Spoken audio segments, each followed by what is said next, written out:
Tahimik ang gabi, ngunit may bulog sa hangin. May lihim na bumabalot sa bawat sulok ng dilim.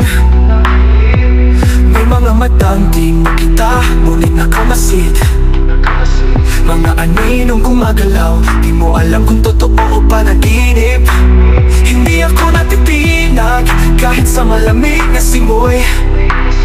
Sa pagitan ng katotohanan at kababalaghan, ako'y sumusugod. Ako si Kuya Rick, ang iyong kasama sa bawat kwento ng hiwagat. Kakaiba, walang lim na di mabubunyag.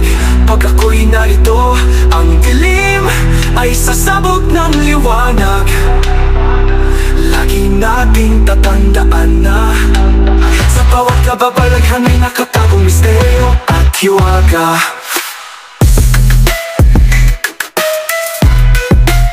May multo sa alaala, may ingay sa katahimikan. Ang karaniwan ay minsang may malalim na pinagmulan. May espiritong naliligaw, naghahanap ng ilaw. Ako'y iyong gabay sa mundo ng misteryo at hiwaga. Di ako nag-iisa, panalangin ng sandata. Laki pang tapang at pananampalataya. Hindi lahat ng takot ay dapat talikuran. Ang katotohanan laging dapat ilaban. Ako si Kuya Rick, ang iyong tagapagtuklas ng bawat kwento ng dilim na di pabukas. Sa bawat sigaw, sa